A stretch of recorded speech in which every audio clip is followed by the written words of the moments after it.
Good morning, everybody. It is March 22nd, Sunday, and this is the first time. It's the first time I've done anything like this. This is very new. It gives me a whole new appreciation for YouTubers and what they do to make a living. That's not the intent of this. This isn't like a side hustle that I'm trying to make some money on. I'm certainly not trying to make more work for myself. I'm not trying to be Don't Miss This 2.0.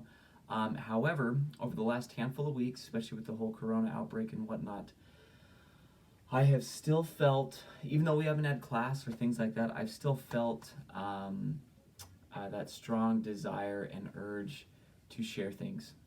I'll come across scriptures that we're reading in Come Follow Me, and I think, oh man, I can't wait to discuss this in class, or oh man, this would be a great question, and man, we could have a great conversation about this. But we're not having class, and I'm not quite sure. Hopefully, we'll be back in class in the next couple weeks. We might do this for the next couple days, couple weeks, couple months. We might do this a day or two and say, this is what I'm done. I'm not going to keep doing this. This is kind of an ever-evolving, kind of playing it by ear sort of thing. We've got a couple other things that we're working on to kind of bring us together as a community and still engage with one another and kind of do the best we can to have a classroom experience still. Have a spiritual experience, enjoy insights from one another, and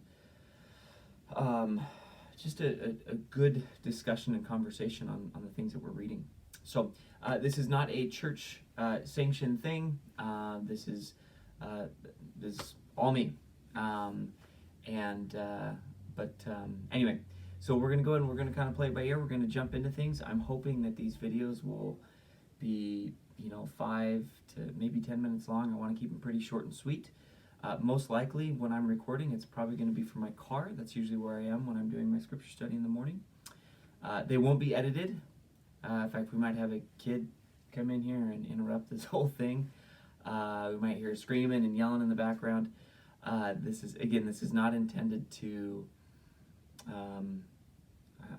these aren't out there for. In fact, they're probably going to be privately, probably going to be private, so you need a link to actually get to them. It's not going to be music. If you're an audio video kind of person, you're probably going to be crawling out of your skin looking at these because they're pretty raw. But anyway, that's okay, because that's not the whole purpose and intent of these are not to impress anybody. So, all that being said, what I'm going to do for today, it's going to be a little bit different because I wanted to have that kind of that preface, that disclaimer. I'm just going to share one verse. It's probably one of my all-time favorite verses in the book of Jacob. There's been some great stuff. Jacob's personally my favorite prophet. He is the most, for me personally, he's one of the most relatable. He is he's pretty transparent with regards to his feelings and some of the anxieties that he feels, some of the hurt and pain that he feels, but he still pushes through. He still does what he knows that he needs to do. And anyway, just a phenomenal prophet and just an incredible book. Relatively short book, but just wonderful teachings in there. And so anyway, this is going to come from Jacob 7, and it's verse 26. And I'm going to read it, and then we're going to kind of go through it just a little bit here. So it says, "And it came to pass that I, Jacob, began to be old, and the record of this people being kept on the other plates of Nephi. Wherefore I conclude this record, declaring that I have written according to the best of my knowledge." And you got to keep in mind, just real quickly, this is verse 26 and 27 of chapter 7 in the book of Jacob. These are the last two verses. Put yourself in his shoes. This is it. This is it. He realizes that the end is near. He has fought the good fight, so to speak. And these are the last couple of verses that he has to share with his people.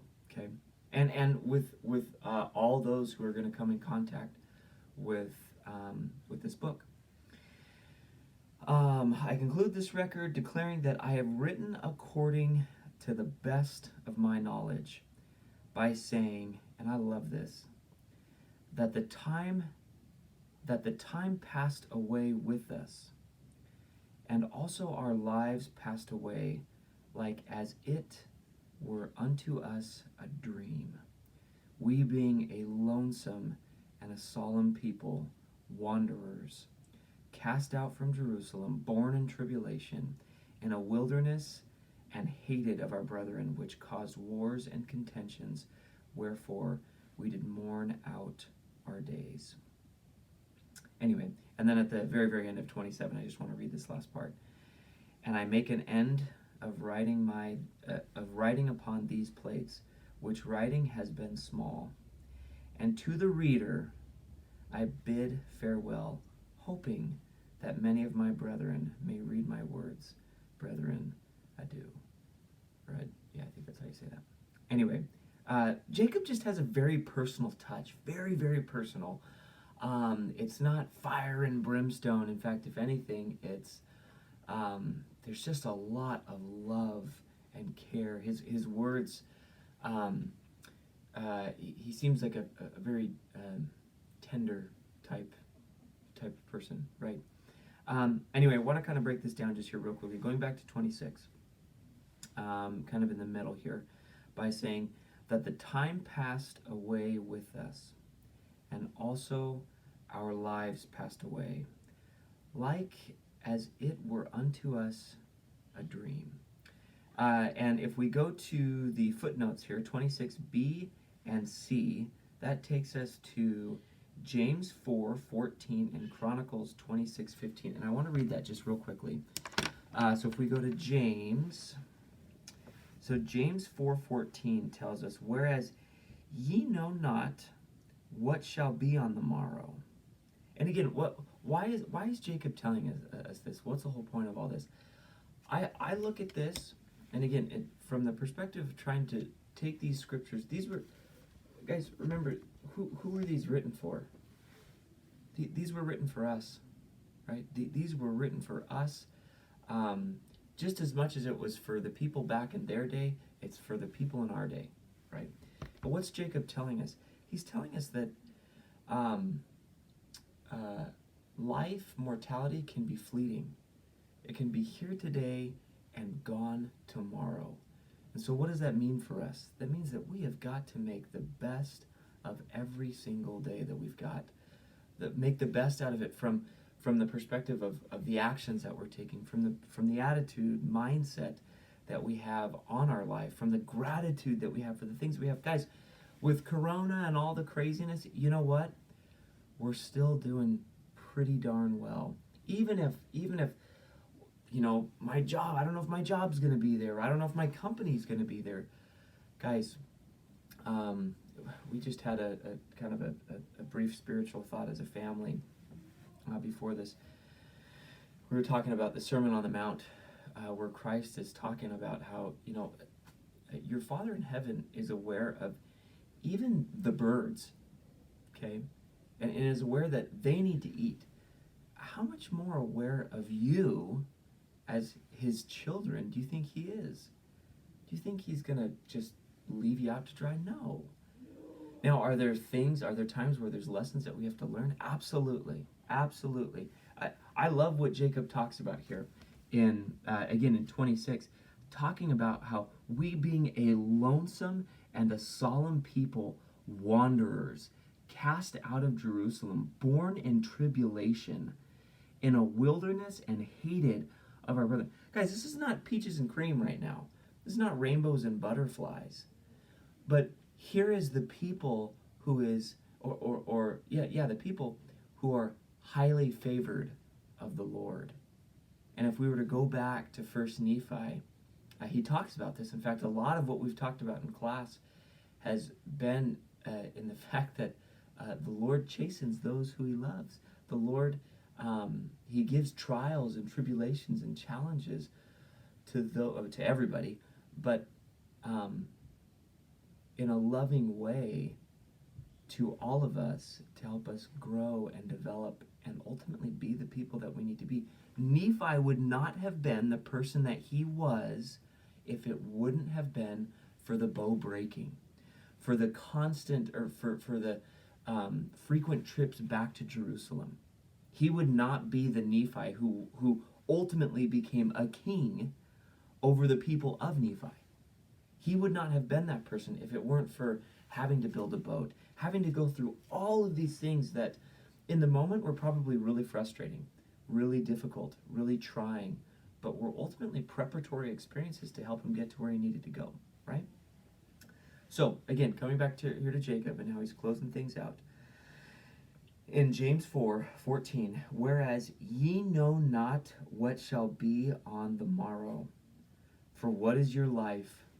It is even a vapor that appeareth for a little time and then vanisheth away.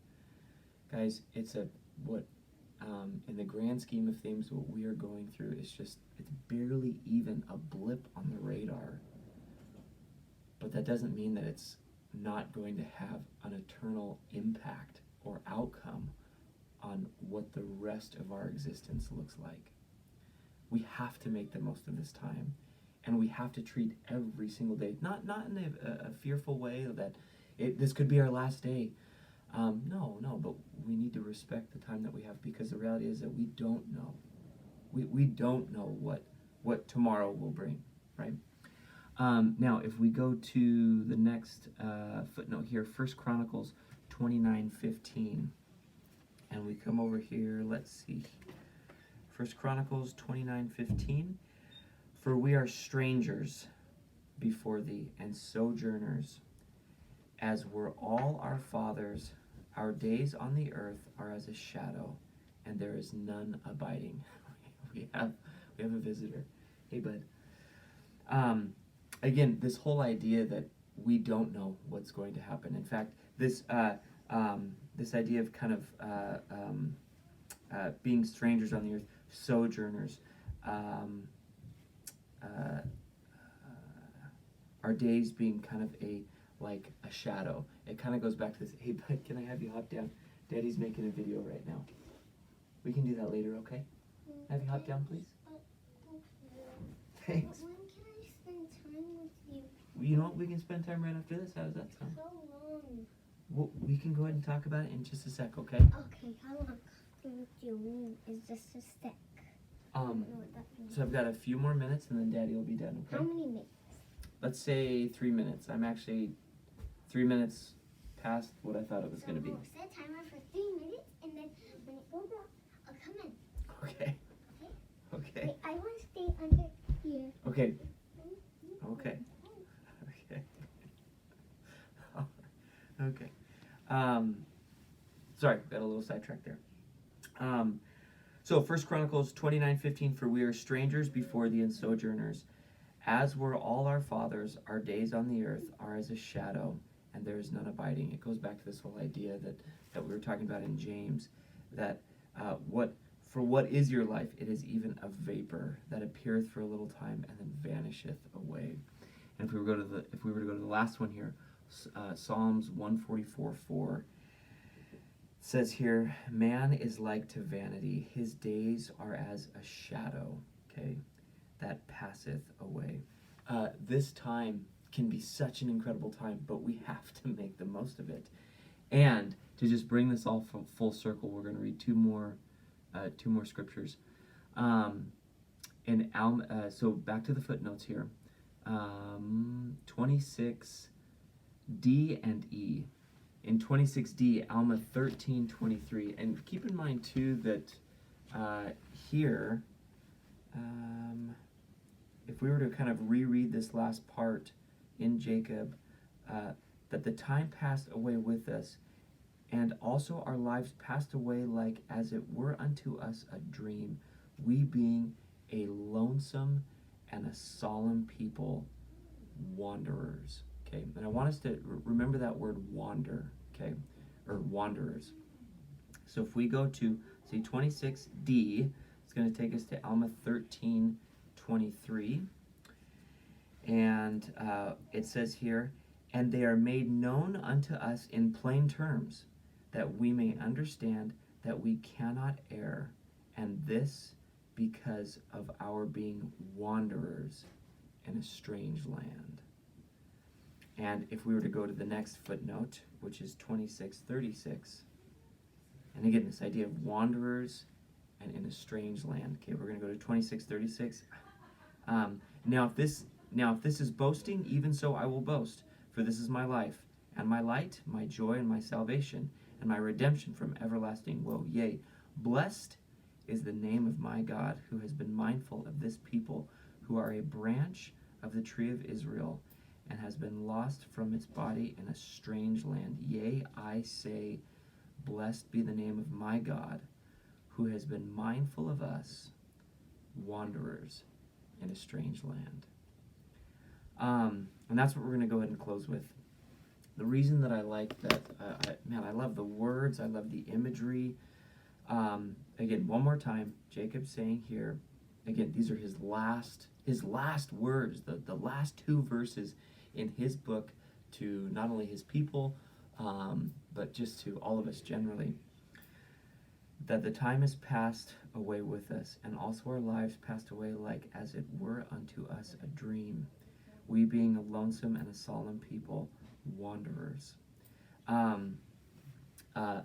love this because I firmly believe that we're all wanderers in a strange land. None of us know what tomorrow's going to bring, but we can have peace.